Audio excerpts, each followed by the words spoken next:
Good day, everybody. Welcome to Jim and Mike Talk Music. This is Mike. This is Jim.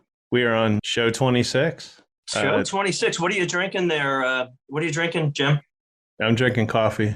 Okay. I got one on each side. I got the cool, clear water over here, and then my coffee with vanilla bean. Yeah. I'm excited about the show because I just want to throw out some different things that we're doing today here on the show. We're going to do This Day in Music. Is that right? Mm-hmm. Yep. And then I've got some sad news, but it's news. It's music news. It's some obituaries. And then a weekend update of sorts. And then, Jim, we're going to talk about both kinds of Elvises, the young and old Elvises. Two different Elvises. Yeah. So if you like Elvis, that would be the one who is deceased and the one who is still living. So we're going to start with This Day in Music. This is January 15th. So I guess I'll start. So I got January 15th, 1961. The Supremes signed a worldwide recording contract with Motown Records. So that was a big one. Yeah. They were originally founded as the Primates. That's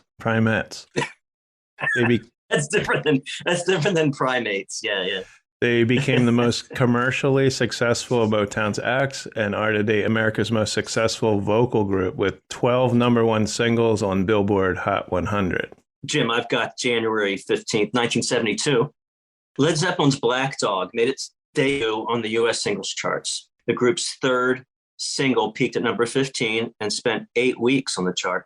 I've always wondered about the Black Dog. Here it is. And I know listeners, you've been wondering too, what about the Black Dog? The song's title is a reference to a nameless black lab that was wandering around the studios during recording. Now, I don't know if it's inside or outside, but this black Labrador retriever was wandering around and they wrote a song about Black Dog. Maybe they just started singing, Black Dog. Oh, kind of like the studio thing. Like you don't know what you're going to sing yet, but you sing something random. Yeah. And Led Zeppelin had a lot of songs that, I'm pretty sure Black Dog doesn't mention Black Dog in the song. Yeah. You're right. They had a lot of songs. Like, what are we going to name this? Yeah, I think they just came up with songs and then just, what are we going to name it? It wasn't like, they had the title and then that was in the chorus. Some songs they did, right. But yeah. So mine is also January 15th, 1972. Don McLean's American Pie started a 4-week run at number 1 in the U.S. singles chart. And the song is a recounting of the day the music died, a term taken from the song, the 1959 plane crash that killed Buddy Holly, Ritchie Valens, and the Big Bopper. His real name was Giles or Jills, Jiles. That's a strange first name. Perry Richardson Jr., though he went by the Big Bopper. The song was listed as the number 5 song on the RIAA Project Songs of the Century. Yeah, that's interesting. So that's the January 15th of the same year. So, Don McLean's song is quite different than Black Dog by Zeppelin. Yeah. You got a full range even in the same year. Yeah, It's very interesting. Up next, I have January 15th, 1983. Men at Work started a 4-week run. That's a whole month of being number 1 on the U.S. charts. And that is the single Down Under. Yeah. And this, of course, is where every American found out what Vegemite is. Because if they didn't know, they'd look it up. The internet wasn't invented yet. They would find out somehow, You get out the books, kiddos. Britannica, or what was it? Yes. Encyclopedia. Yes. Encyclopedia Britannica, and look it up. Australian groups.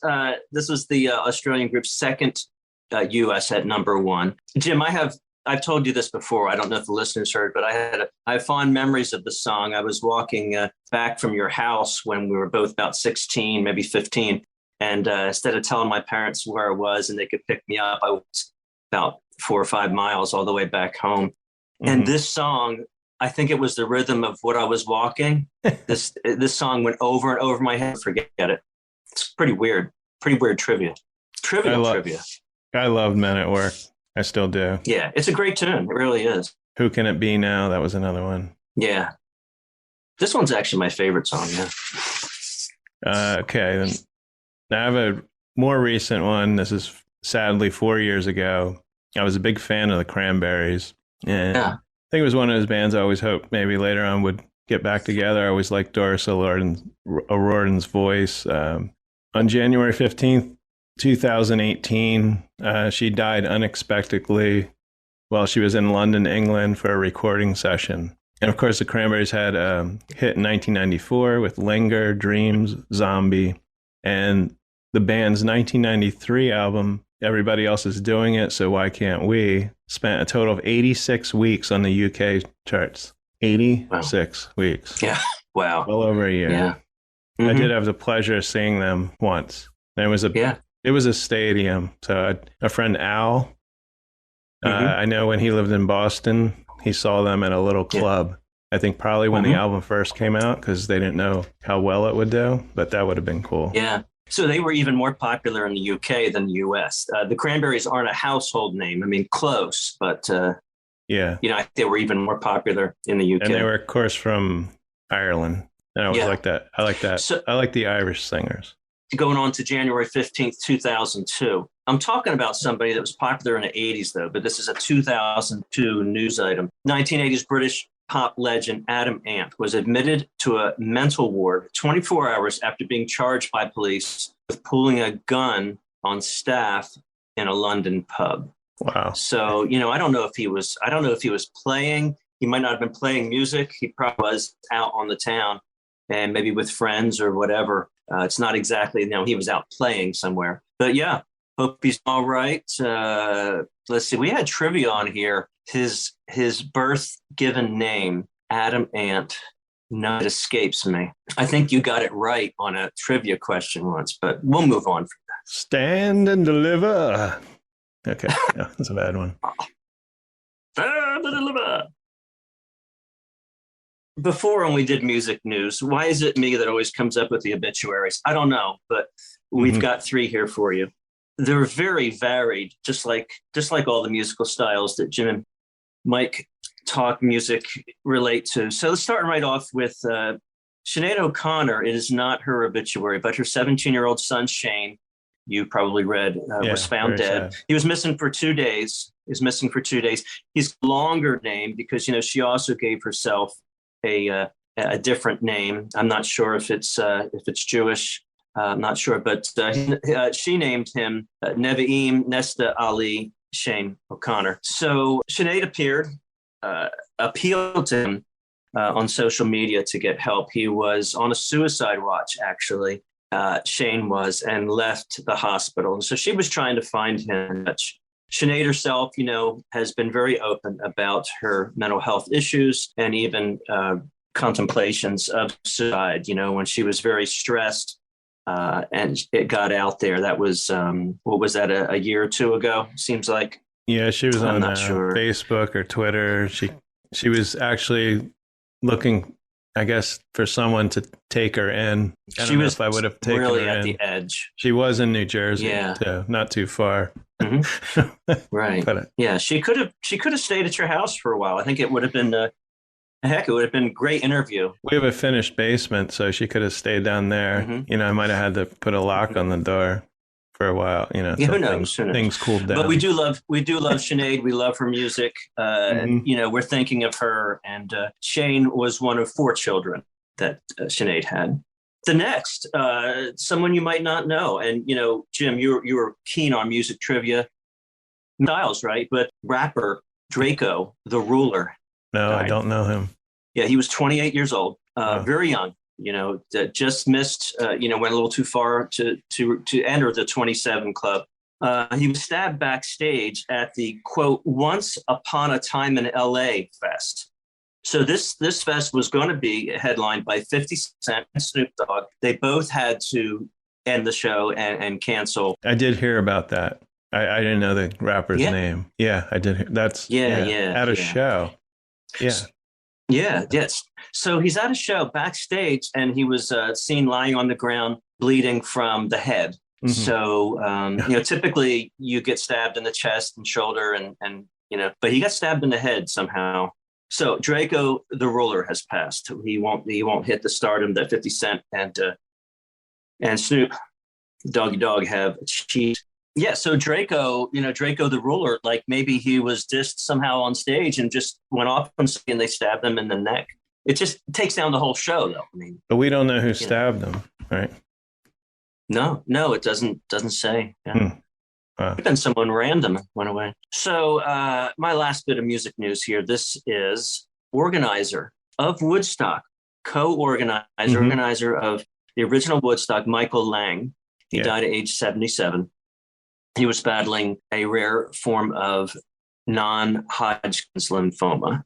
Mm-hmm. He also was he did have a part in helping create Woodstock 94 and Woodstock 99 and had a plan for the 50th anniversary, but that never panned out, the 50th anniversary of Woodstock. Yeah, so there is someone who had a vision for something as wild as Woodstock. It's hard to even imagine like that, someone like Michael Lang not thinking it up and it actually not ever happening. What if there was no Woodstock? Yeah. I don't know. I mean, would it have been something else years later? Like instead of 69, it could have been like in 1972 or something. It would have had some big fest. Yeah, and the people he got there, I don't know how popular they were like Jimi Hendrix and Janis Joplin, but he got some big. Yeah. I mean, now we know them as big names, but how big were they back then? I mean, they didn't live too long. Yeah. So he had connections. I mean, lots of connections to organize something like that. So so we're missing on this earth now. Michael Lang died at age 77. Oh, I think we have a Weeknd update.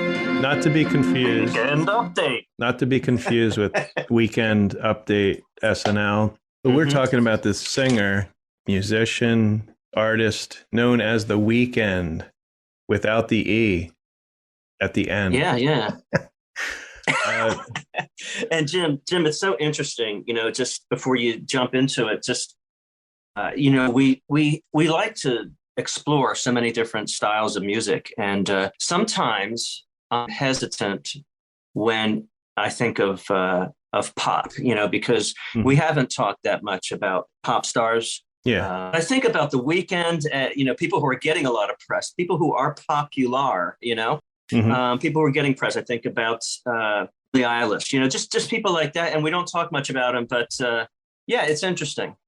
Just listen to some of this stuff lately since you've encouraged me to do so. Well, there are a lot of pop artists that are pretty creative in what they do and not just churning out your basic, pop dance. Right, and that's what we're looking at, yeah. And I noticed the latest album, he's listed as R&B and soul, not listed as pop or hip-hop or anything. It's R&B and soul. He's a little odd in that he uses a lot of synthesized keyboards. Some of his songs have that 80s feel. Right. Like his song Bright Lights from his last album, I think it was on the charts for a year or more. I'm pretty sure he got dissed at the Grammys, which is amazing to me because the album was great. The song, there was a keyboard part in it that sounded like Aha, Take On Me. I hear it now in my head, Yeah, and what I like about him is he's thinking out of the box. He's pretty creative. With his videos, the character is wearing a red jacket. He's got gloves on. He gets beat up in the video. So whenever you'd see The Weeknd perform on TV or I guess in concert, he had blood on his face. He was wearing the same outfit. So he took that character. Right, and he showed up as a guest on a talk show, I believe. I can't think of who that was, but he's got the red jacket on and they're like, "What's on your face?" Yeah. So I can't remember who that was, but he's playing up the part. Yeah. Now, the new album is called Dawn FM, and some of the songs, actually, it's cool. They go into the other songs, so it's almost like a theme. The one song at the end, there's like a radio guy talking up maybe the next song, so almost like you're listening to a radio station. Right. It's definitely a theme album, Jim. It's definitely a theme album because it starts out with the radio announcer and ends with the radio announcer. Yeah. So you don't listen to any of those songs on their own. It is definitely a concept album. For people that don't know The Weeknd, or maybe they just heard one or two songs or not even any, I'd check it out, hit the new album. I check out the last album, but this album is getting a lot of press because of one particular song. And maybe you've seen the stories, maybe scared to listen to the song. I don't know. What's that, Jim? It's called Here We Go Again. And it hints at a relationship with Angelina Jolie.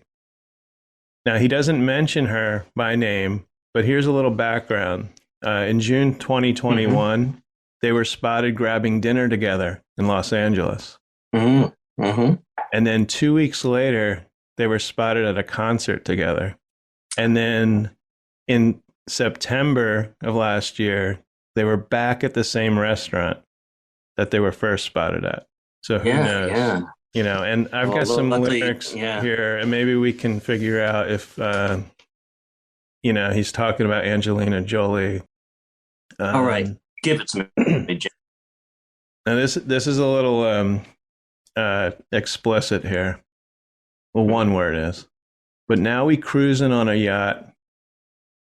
We clear, yeah. And he's not rapping. He has a great voice. So don't go by these lyrics this doesn't sound good. Said you wanted your boyfriend jealous with a couple of pics, and you didn't expect to fall for me once you got this D. You know, it rhymes with pics, right? Yeah. The city dark, city dangerous. So now here we go. Yeah. And my new girl, she a movie star. My new girl, she a movie star. I loved her right, make her scream like Nev Campbell. Now, Nev Campbell, of course, was in Scream, so there you go. But when I make her laugh, swear it cures my depression. Because baby girl, she a movie star. So they're going by movie star. You know, is it about Angelina Jolie? Do our listeners care? Yeah. But the main thing to take from this, and we'll probably talk about The Weeknd, you know, in the future. Because I really believe, now some of the songs, his voice is a little bit altered, but I really believe he's a good singer. The songs are very well done. Give The Weeknd a chance, you know, give him a listen, you know. Yeah. And the video that I'd recommend would be Take My Breath. There's a video for that on the album. Okay. And a little bit, if you're a Jim Carrey fan, the album starts with the voice of Jim Carrey as a radio announcer for Dawn FM 103. Yeah. And ends with it. And it ends with it and called Phantom Regret by Jim. That's what the album ends. And Jim Carrey's doing his radio announcer voice. And he says, it's the depth of this moment. We don't reach for bliss. God knows life chaos. But he made one thing true. You got to unwind your mind, train your soul to align, and dance till you find that divine boogaloo. There you go, boogaloo. Yeah, boogaloo. Yeah, so that's how. Yeah. And the final words are other words. You got to be heaven to see heaven. May peace be with you. And that's in the radio announcer's voice. So yeah, check out the different songs. I think it's pretty cool, great. And Jim, thanks for turning me on to The Weeknd, who I was ignoring along with some other pop stars. The Divine Boogaloo. Okay, so speaking of Electric Boogaloo, there's a movie called Breakin' 2 Electric Boogaloo. It's like, I think it's an 80s like breakdancing movie, right? So whenever there's a sequel, I have to add Electric Boogaloo to it. It could be Spider-Man 2 Electric Boogaloo, I think, you know. Yeah. So that sounds good, yeah. So this is music related. There's a song called The Hucklebuck, and it's from the old TV show The Honeymooners from the 50s. In one of the Honeymooners groups, they would post this video where they took video of these women and men dancing in a hospital. There's a guy in a wheelchair with a cane. He gets up, he starts dancing, and it's to this song. And I'm like, it goes so well. I'm like, where did this come from, right? I just found out recently, it's a scene from Breakin' 2 Electric Boogaloo. They're in a hospital. Wow. There's these women wearing Yeah. nurses' outfits, and of course they're dancing to something else in the movie. So anyway, so check that out. The Hucklebuck. Hucklebuck. And now we're going to go on to the two Elvises.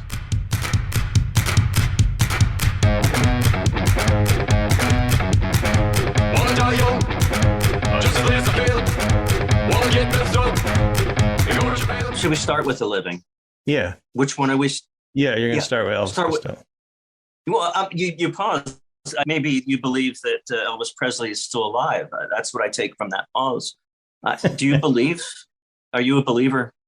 At this point, but back maybe 20 years ago, I was a believer that Elvis was still alive, that really wasn't him, in the coffin. But now, well, I thought the same of Michael Jackson, and it didn't prove true. Well, he would be so old now. I'm not sure. Would he still be alive anyway? That's the question. Yeah. Mike, when we were in Blacksburg, Virginia. Yes, the Thirst Tour. Yeah, driving through. And there was something about Elvis. There was an Elvis sighting, and I swear it was in the newspaper. Yeah, it was in the Weekly World News. I had that. I was reading that regularly. And we had it right there in Blacksburg. He was spotted. Yeah. So we were on the lookout. We didn't run into him. Well, hey, let's start with the younger Elvis, which his mama calls him Declan, right? Declan McManus. Elvis Costello still making music, still doing things at the box. Had an album, Clockface. We talked about that a year or two ago on Jim and Mike Talk Music. And then 2021, March of 2021. He had an EP, and it's very unusual. 6 songs. So it's 3 songs done twice. That's the EP. So 1, 2, and 3, and then 4, 5, and 6 are the same songs done differently. This is the EP that was put out in 2021, and it's got some other, but it's got a foreign name, right? Right, that's the one that I don't speak French. It's exactly right. Iggy Pop's on the first song, I think. And I asked my wife to interpret because she knew a little French, but she was not able. Very interesting. But let's jump to the new album. So it's got a release date of January 14th, 2022. And it's called The Boy Named If. The single that he put out first is Farewell, okay? Farewell, okay? Farewell, okay? Like, I think somewhere halfway through the song, it's he starts the chorus out with "Bye," okay?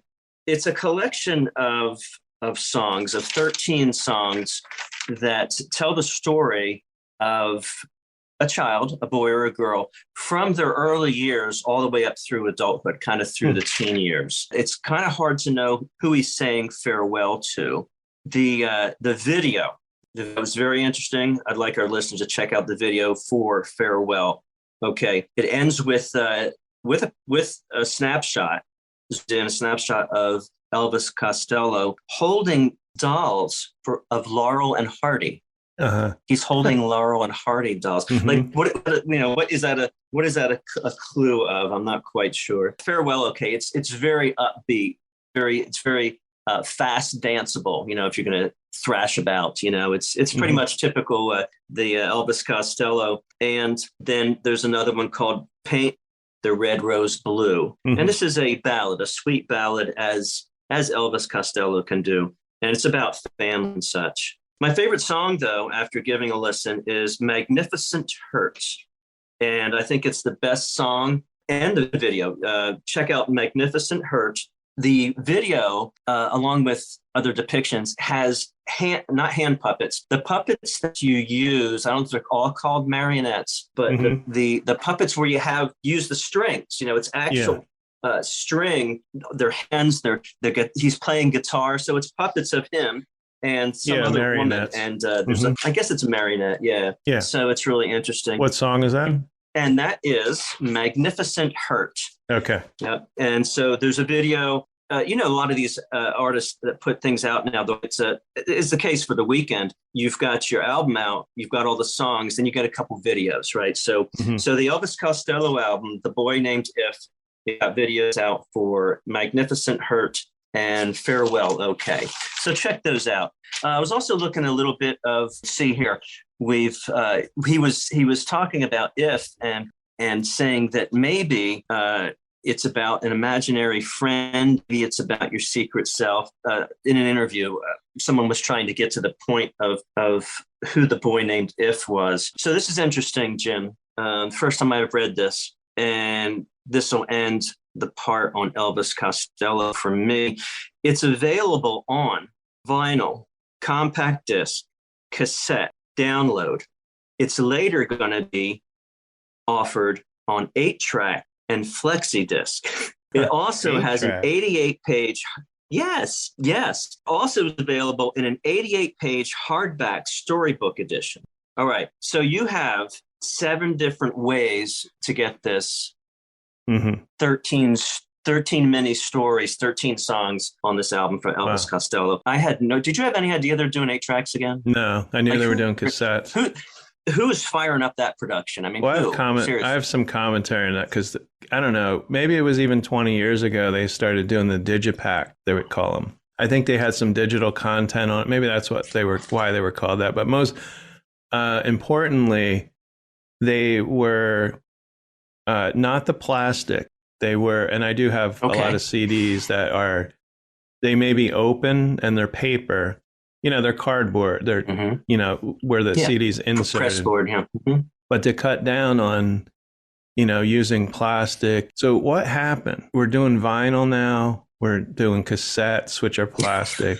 We're doing 8 tracks. Yeah. Not to sound like Ed Begley Jr., who I don't think drives a car. He rides a bike. Like an environmentalist. Yeah. I'm all for recycling and all that, but like I said, I don't want to sound like, way out there. But go ahead. Yeah, but go ahead. But what happened? We're now making a lot of plastics again. They're trying to. I'm going a little rant here. They're trying to. They're taking away the plastic bags at the grocery stores. Now we have bags that we bring with us, and I think it's a good thing. I try to remember mine. Yeah. But how is one way and one's the other? And 8 tracks. What, you're going to start selling 8-track players now? That's what Mike, I read. I don't know how it's going to. Yeah. Now, Mike, you had a Rambler. Was it a Dodge? 65 Rambler Classic. And it had an 8-track player. Classic. Yeah, and it might have been one of the last 8-track players in a car. Who knows? Yeah. Oh no, it was aftermarket. Yeah, they didn't have the 8 tracks back in '65. Yeah. But it was aftermarket. But I wonderfully dug out my 8 tracks and just listened to Blondie over and over again. Yeah, on that 8-track player. Now I'm wondering. I made you, and back then, for our listeners, I mean, I'm sure a lot of even young people know what a mixtape is or was. Yeah. But I must have made you a mixtape on 8-track because I remember it was all songs about rambling because you had a Rambler. Yes. I'm a rambling man. Ramble on. Yeah. Led Zeppelin. Yeah. You did. You made me a mix, and I suppose it went on 8-track, but I remember the rambling mix. Yes. Yeah. Our friend Al wanted to get a hold of that car and paint the whole thing gloss black. Would have looked so great. It was just a puke green. But no, I had to get rid of that. The brakes failed, and that's a whole nother story on that car. We'll be doing a car podcast soon. We're going to break into click and clack. Just transition here from the Elvis to the dead Elvis, supposedly. What's with the name Elvis? Did people used to actually name their kids Elvis? He might have been the first Elvis. Let's throw this out. I don't know, because Adolf was popular all the way through 1945, and then people didn't name their children Adolf. For a good reason. But you just got to wonder. I only knew one other Elvis. Okay, down in Virginia. I didn't know him. Well. I knew of him, and he was homeless, lived with his family out in the woods. Yeah, his name was Elvis Shiflett. Elvis, if you're out there, give us a ring. But only one other Elvis, and he's in Virginia. Well, here I have my whole life. I just found something here. The name Elvis is primarily a male name of Scandinavian origin that means all wise. So there is a meaning to the word Elvis. Elvis. Oh. Yeah. Oh, you know what? L means the. Okay, and this would be wise. Be wise. I got it now. Elvis, the wise. Wow. Yeah. The associated lucky number is 4. You find some means weird nothing. things on the internet. So, Jim, what is your associated lucky number? I know you have one. I like the number. I like the number 5. 7? Come on. Oh, and 7. Yeah. 7.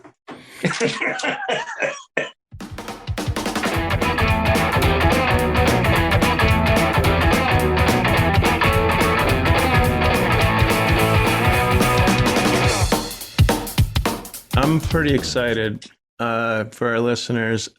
I mean, maybe you heard there is a Elvis movie coming out, and it's not a documentary. It's not as, I think, in depth as Queen, the movie Bohemian Rhapsody, or the Elton John movie, which that was a little strange. This one's going to focus more on the relationship between Colonel Tom Parker and Elvis. And Colonel Tom Parker, if you don't know, was Elvis's manager. He basically controlled what Elvis did, maybe what he said. I don't know. Right. When you say control, he's his manager. So he's kind of watching what he says, what he does, like content, right? Well, he controlled, the money and he also, what shows he did. I think he was the one controlling his movie career. Elvis probably didn't want to do as many movies as he did.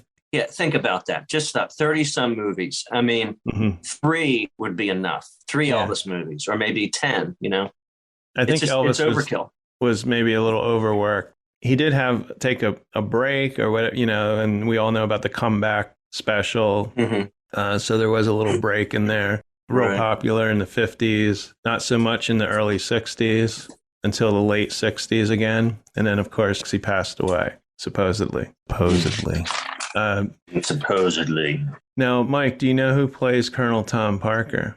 I don't know if you've read up on any of this. No, I've not read about this. No, I have no idea. Wait. Jim Gaffigan. No, I don't know. He's a beloved actor. I think he could almost play anybody. That man from Cats. He was in Cats. Was he in Cats? The latest Cats? No. But he's one of these people that characters don't have. There's not a great difference between them, and when you find out he's playing someone, you're like, and then when you see it, you believe. Adam Sandler's best friend. Sandler's best friend. And the actor is Mr. Tom Hanks. We all love Tom Hanks. He's playing Colonel Tom Parker. I should have guessed Tom Hanks. Now, Tom Hanks, of course, played Sully Sullenberg, who landed the plane in the Hudson, and most recently, Mr. Rogers. Which when I heard that, I couldn't see him, but he pulled it off. Now Wilson's friend in Castaway. He was the conductor, the train conductor on Polar Express. Polar Express. Yeah, Polar Express. Yes. Yeah. But imagine having to act with a volleyball. Wilson. Yeah. Wilson. That's who you got to act with, and he pulled it off. Yeah. And you know what's going to be really easy on this set is they can just say Tom, and he's going to answer because it's his character name and his given name. So it'll be easy on the set. Now, this movie's coming out June 24th, so it's already, as they say, in the can. It was delayed because of COVID. It was supposed to be released October 1st. Then it was delayed again a couple of times. And it also, on March 12th, 2020, they had to halt production because Tom Hanks and his wife tested positive for COVID. So he was filming this when he got COVID. It was filmed in Australia, of all places, not the United States. Wonder why. Can you tell me what's the title of this? I don't think we...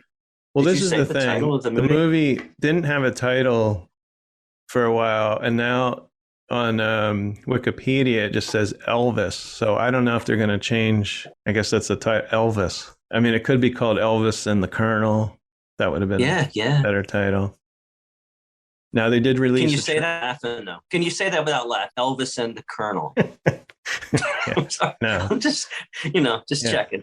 I mean, on Wikipedia, it says it chronicles the life and career of rock and roll legend Elvis Presley, but I did hear it's mostly focused on the Colonel and Elvis. I mean, how long can this movie be? Elvis had, even though he died at age 42, he had a full career. You know, you can cover when he went into the army, when he met Priscilla, all that, besides his musical career, his movies. You know, it would have to be a 2-parter, 3-parter. You know, like Lord of the Rings. It would have to. I got a question for you, Jim. I have a question. So how do you think this movie's going to hit? I'm thinking of Wolves in particular. I sent you a photo about 2 years ago. It was a picture of me and Elvis, cardboard cutout. Okay. I don't know if you remember that. Yeah, out of nowhere. So my friend down in Virginia, she's about 70 years old, and she has this cardboard cutout of Elvis in her bedroom and some other Elvis things. How is this? Is this going to irritate those people who see the polished Elvis and just love Elvis? You know, I don't know. I'm just wondering, is it going to hit some people hard? You know, this is dirt, right? Is this behind the scenes dirt with Colonel Tom Parker? I don't know. I have the feeling it's going to be a well done production. It's not going to be hokey. It's going to be serious. I don't know. Yeah. We'll see. But is it going to dig up some dirt to tarnish the godlike Elvis? That's what I'm wondering. Some of these people, especially people, I don't know, I'm thinking people in their 70s, but a little before, a little after. What is this? Is this movie going to present? Is it all a good light on Colonel Tom Parker? Well, I would assume that it would have to be approved by Elvis's estate, especially if, you know, you can't have an Elvis movie and not have Elvis songs in it. So they would have to know what they're going to say. As far as Colonel Tom Parker, his life is a little tarnished anyway.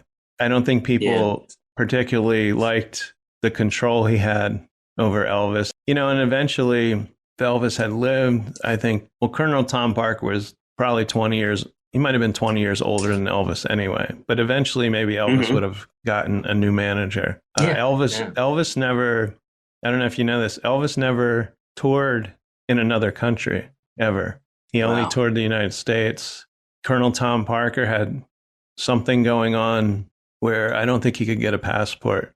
I don't know if it was criminal or... So restricting him from traveling, you know, some people are afraid to travel. They have a fear of the unknown, you know, talking a half century ago or more. Some people have a fear of travel. What if Elvis was restricted by Colonel Tom Parker's fear? No, something to do with the Colonel not being able to travel with Elvis. Yeah, okay. So he made it so that Elvis he wouldn't want to go, you know, have Elvis go somewhere without him being there. Yeah, and I didn't mean Elvis was afraid to travel. I meant Parker was. Yeah. So we have this guy, his name is Austin Butler as Elvis. Now, he's virtually unknown. He was in Once Upon a Time in Hollywood. I don't know if you saw that. Okay. I did not. Yeah. Quentin Tarantino. It's a fictional account leading up to the Manson murders. Brad Pitt's in it. Leonardo DiCaprio. And Austin Butler played the role of Tex Watson, who was a member of the Manson family. He was probably one of the people on the farm, or not the farm, the ranch. Yeah. He had this property that, you know, all the people were at. Yeah, I saw the trailer for that. I remember that was a movie that I marked as one I wanted to see.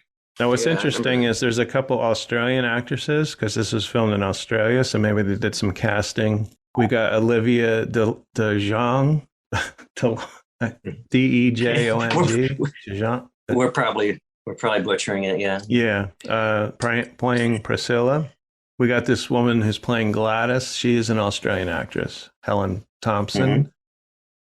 B.B. King is in this movie. Not the B.B. King, but we have a guy playing B.B. King. Okay, someone's playing him. Kelvin Harrison Jr., he was in 12 Years a Slave and Ender's Game, so he's been in a couple movies. Now, my thing about biopics and portraying someone that it was actually a real person, even if it's the main focus, the main character, the other people too, that are anybody that's famous, I don't want someone who is real famous actor. Like Tom Hanks is fine as Colonel Tom Parker, but you don't want like Jim Carrey playing Elvis. You don't want, I don't know. Right. I was watching a movie and I can't remember which one it was. It's some fantasy movie. It got really bad ratings. There's fairies and it's an other world and stuff. Mm-hmm. And so these three fairy godmothers come down, and it's one of them is Oprah. Uh-huh. I'm serious. Okay. and another one is a blonde actress that I should know, and it's not coming to me. It's but it was just bizarre. It's like, I'm supposed to believe this. These three people come down from the other world, and it's Oprah. I mean, come on. I can't do anything with that. Like they're playing. It was a horrible movie. Like they're playing dress up. Like they're not. Yeah. Yeah. Oh, what was the name of that movie? I can't remember, but I know what you mean. Yeah. I looked it up to see what other like kind of biopic movies that they did on Elvis. And of course, the one I remember, which is actually the first movie on Elvis, was in 1979. And it was just called Elvis. And Kurt Russell was Elvis. I think it might have been a TV movie. Now there's some weird ones here. One of which I watched today, and I'll talk about that last. But we got Elvis and Nixon. And this is a fairly new movie. It was 2016. Michael Shannon, who was in The Shape of Water, which I know you saw, Mike. He was the guy in the movie that was kind of cruel to the creature. He's playing Elvis. Yeah. Okay. And Kevin Spacey is Richard Nixon. Okay. I might have to check that one out. Yeah. We got Elvis and the Beauty Queen from 1981. Don Johnson as Elvis from Miami Vice. Yeah. Then there's a Canadian American mockumentary, which means, comedy. Yeah. Elvis meets Nixon. That's from 1997. Well, you mentioned the first one with Kurt Russell. That one was called Elvis. And so they really need to give this sort of extended title, byline, Elvis, Elvis and Tom, Elvis and the Colonel. Was that what you said? Elvis and the Colonel, right? Well, on Wikipedia, maybe it's still on there. It was saying Untitled Elvis movie. And now not on Internet Movie Database. Wikipedia says Elvis now. So I don't know. Yeah. Now there's a trailer for it. I should have looked to see, maybe that is the title, I guess. There's a very short trailer for this movie if our listeners want to check it out. Yeah, and I want to check it out as well. It doesn't show a lot. It shows Elvis from a distance from the side of it coming out to the stage. And then there's another shot of the back of him. So they're not really showing what Elvis, the actor, looks like as Elvis. Yeah. Yet. Like Marvel movie, they'll keep things secret, some of these movies. Right. Now, there's two weird ones here. One of which I watched this morning. But this is the first one. And this movie, we have, like Mike and I talked about, cable. Mike just got rid of cable. We won't go into that. Yeah. But I have between my wife has to watch everything that's on TV. Not everything, but we have every channel. Close. So you think I could go on there, talk into the remote, say this movie, and it'll come up? I cannot find this movie to rent. Wow. Or you can get the DVD, but it's called Heartbreak Hotel. And this is a weird premise, and I actually want to watch this movie. And supposedly it's not a great movie. This is from 1988. There's a guy named Charlie and his band. He's in a, band. And he gets the idea to kidnap Elvis as a birthday gift for his mom. She's in a car accident or something. She's in the hospital, but she runs a boarding house. So along the way, they find a woman who looks like Elvis's mother, and they lure Elvis somehow by having this woman who looks like his mother as a ghost. Like he thinks it's the ghost of his mother, and they use chloroform to knock him out, Elvis. And he wakes up in the boarding house. So at first, I guess he's pissed, but reading the the description. He eventually becomes friends with Charlie, and I guess the end of the movie, he ends up playing with their band at the high school or something. Yeah. That's a weird one. Dream come true. And what's that one called? That is Heartbreak Hotel, 1988. Right, yeah, I know, but think about 80. Seriously, think about 88. It's not the peak of movie making. Yeah. I just want to say David Keith, who's been in a lot of stuff, namely An Officer and a Gentleman, from a long time ago, but he plays Elvis, David Keith. Oh, okay. Yeah, okay. So the one I watched this morning was called, it's got a weird title. You wouldn't think it was an Elvis movie. It's called Bubba Ho-Tep. Okay. Bubba Ho-Tep. Yeah. Bubba Ho-Tep. Bruce Campbell, who was in the Evil Dead movies, plays Elvis. Okay. And he actually is convincing as Elvis. But Elvis wakes up in a nursing home. Okay, so the whole believable. Believable. Uh-huh. Yeah. But it's almost a horror movie. It's a comedy horror with Elvis, right? And I actually found this movie I thought it was good. I thought it was very interesting. And well, you already know that my favorite horror movies are comedy horror. Mm-hmm. You already know that. We talked about that. Yeah. Jim and Mike. I don't know if this is on Netflix, but I watched it on Tubi. Yeah. So apparently Elvis, he gets tired of being famous. Maybe he gets tired of Colonel Tom Parker. Who knows? He decides, I don't want to be Elvis anymore. Right. So he finds another guy to take his place. So the guy who takes it, that looks like him. So the guy that takes his place then eventually gets, starts doing drugs, I guess gets heavy, and he's the one that dies. And Elvis, the real Elvis, goes on to become an Elvis impersonator.